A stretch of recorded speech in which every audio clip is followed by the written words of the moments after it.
I'm here today to support Senator Marc Dann's legislation that will enforce the Adam Law in the state of Ohio.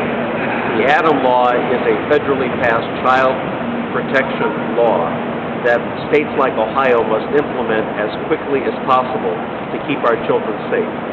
I know something about the Adam Law because I was the author in 1984, more than 20 years ago, of Ohio's Missing Children Law. And I worked with the father of Adam Walsh, John Walsh, on that legislation. So for the last more than 20 years, I've been doing everything I can to make sure that we keep our children safe and that we fight off sexual predators. Marc Dann will be a great Attorney General because he's been working on these issues for years. I applaud him for these efforts today, and I want to now turn the rest of the press conference over to Marc Dann to talk about his legislation.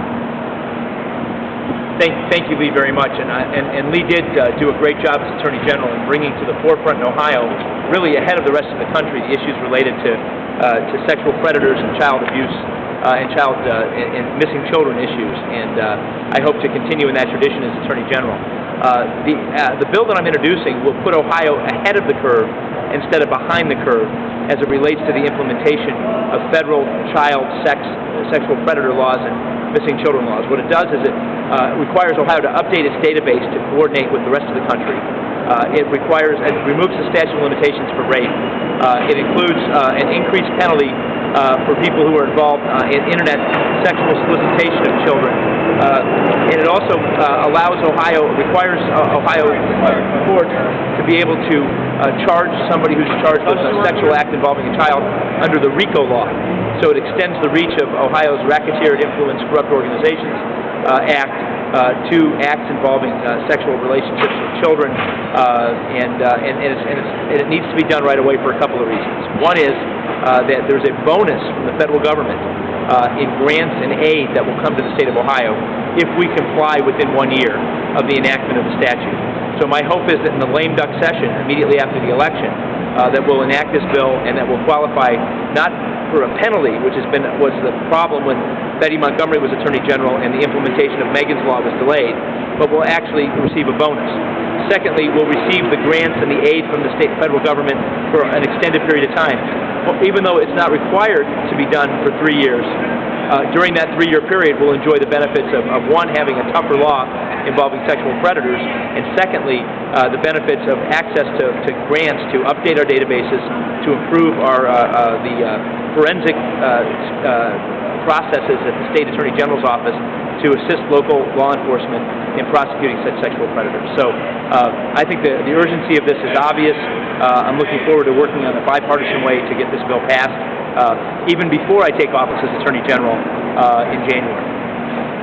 Do you have a track record in this area, Senator Dann? This is the 28th bill that I've introduced or co-sponsored that deals with cracking down and making things tougher on sexual predators in the state. I have worked extremely hard. I have been fortunate to be the ranking Democrat on the Judiciary Committee for the last 3 years, and in that role have been actively involved in not just passing bills that sound tough, but passing bills that have a practical application process so that we can make sure that we keep sexual predators away from people like my 11-year-old daughter, Jessie. I mean, that's what this is really all about. And as a father of 2 daughters and 1 son, I am critically concerned about making sure that we have the tools and give local law enforcement the tools in the state, things like GPS tracking. And I've introduced an amendment that's become law in Ohio that will expand the use of GPS tracking.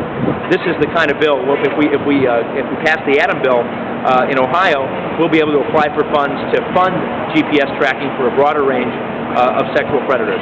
I've worked hard to make sure that the sentencing guidelines were established in a way that gave prosecutors and judges the discretion to bring the challenging cases.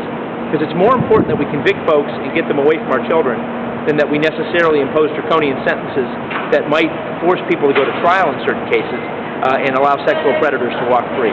So I've worked in a practical yet very, very aggressive way as a state senator. I will continue that work in the Attorney General's office. Thank you very much. Okay.